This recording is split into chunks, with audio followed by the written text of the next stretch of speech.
At the dawn of the 20th century, Spain was a nation torn in two. A rising liberal tide crashed against the rocks of a powerful old guard, bureaucrats, landowners, and clergy who twisted politics to keep their grip on power.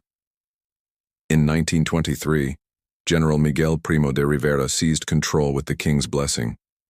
But his dictatorship managed to annoy everyone, from the elites to the left, before it finally crumbled in 1930. A year later, the monarchy was out of favor. King Alfonso fled, and the Second Republic was born. From day one, the Republic was under fire from all sides.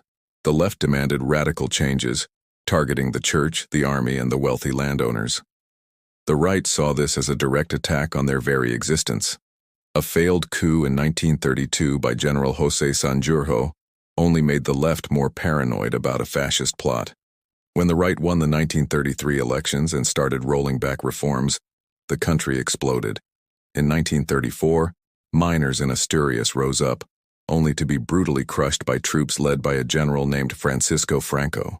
By 1936, new elections brought the left-wing Popular Front to power in a razor-thin victory plagued by accusations of fraud. For much of the right and the military, this was the last straw.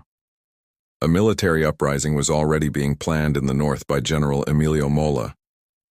General Sanjurjo, exiled since his failed coup, was chosen as the figurehead.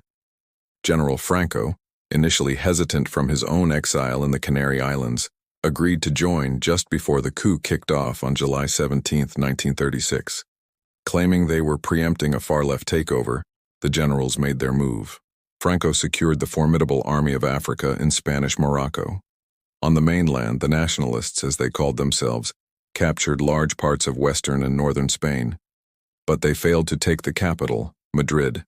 For now, the coup had only succeeded in splitting the nation in half. But this wasn't a simple two-sided conflict. Both the nationalist rebels and the Republican left were messy coalitions, each with its own competing dreams for Spain's future.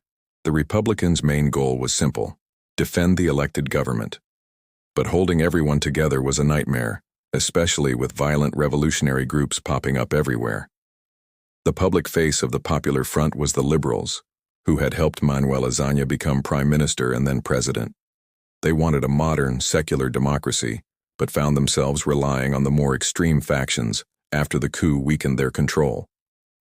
The Socialists and Communists formed the backbone of the Popular Front's working-class support.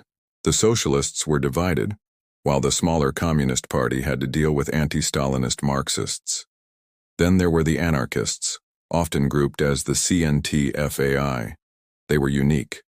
They rejected the very idea of a state. Their goal wasn't to save the Republic, but to build a stateless communist society after the war. For now, defeating the nationalists served their purpose, so they allied with the Popular Front. Finally, you had regional nationalists in places like the Basque Country and Catalonia. They didn't care much for the radical left or the central government. They sided with the Republic because it had promised them autonomy, something the right-wing nationalists would never do. For them, independence was the real prize. On the other side, the nationalists were more united in what they were against, if not what they were for. They all agreed that communists, liberals, and separatists were conspiring to destroy Spain. The core of their rebellion was the army, led by the ruthless Africanistas, veterans of Spain's brutal colonial wars in Morocco. They planned to fight this war with the same terror tactics. Behind the military were the monarchists. One group wanted to bring back the exiled King Alfonso X. The other, the Carlists, fanatically believed the throne belonged to a different royal line. There was also the Phalange, a fascist party whose members, mostly right-wing youths, were eager to fight the Red Menace.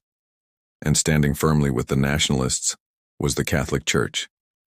They framed the war as a holy crusade against godless Bolshevism, blessing the nationalist armies and providing a moral justification for the brutal repression that would follow. General Mola's uprising was off to a shaky start. He only managed to take cities like Seville and Zaragoza after bloody street fights with leftist workers. The Republicans held Madrid, Barcelona, and other key cities. Then, a huge blow for the nationalists. General San Giorgio, their symbolic leader, died in a plane crash. Franco, however, was having more success. With his battle-hardened army of Africa, he easily took Spanish Morocco. His big problem was getting his troops to the mainland, since most of the navy was loyal to the Republic. The solution came from Nazi Germany and Fascist Italy. In an operation codenamed Magic Fire, German planes airlifted over 15,000 of Franco's soldiers across the Strait of Gibraltar. For the Republic, help was scarce. Western powers like Britain and France created a non-intervention committee, basically an arms embargo that choked the Republic while they looked the other way, as aid flowed to the nationalists. Besides some support from Mexico, the Republic's only real lifeline was the Soviet Union, which sent tanks, planes, and advisors, but Stalin's aid came with strings, empowering communists within the Republic and fueling nationalist propaganda that they were just a Soviet puppet. This propaganda was fueled by the violence erupting in Republican territory. An anti-clerical Red Terror saw churches burned and thousands of priests and nuns executed. Landowners and anyone labeled a fascist were often shot without a trial. But the nationalists were just as brutal. Their White Terror was more systematic. Teachers, mayors, and intellectuals were rounded up and executed. In the city of Badajoz, thousands of civilians were massacred in a single week after it fell to Franco's troops. One Republican officer, after spending years in prison, was told by a chaplain, "You've been in prison 7 years because you lost the war." Meanwhile, Franco was consolidating his power. After relieving a long siege at the Alcazar of Toledo, a huge propaganda win, he was declared leader of all nationalist forces. By late 1936, foreign intervention ramped up. Germany sent its Condor Legion, Italy sent its own troops, and volunteers from around the world joined the nationalists. The Republic got its own volunteers too, organized into the international brigades. In November, the nationalists launched a major assault on Madrid. Despite heavy bombing, the city refused to fall. Its people, digging trenches and building barricades, alongside Soviet tanks and the international brigades, held the line. In the spring of 1937, Franco shifted his focus to the north.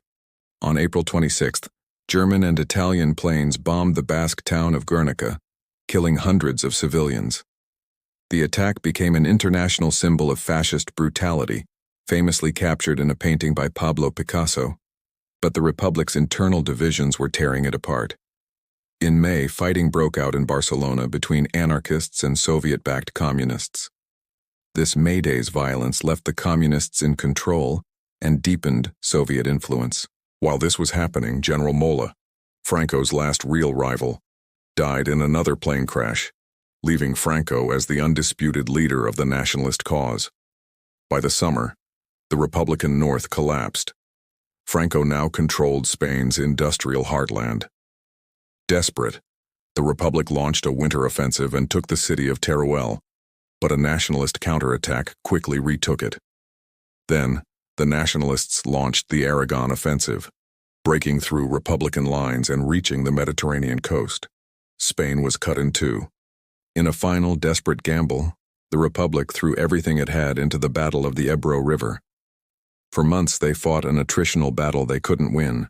They were outgunned and outnumbered. The Republic had burned through its last reserves.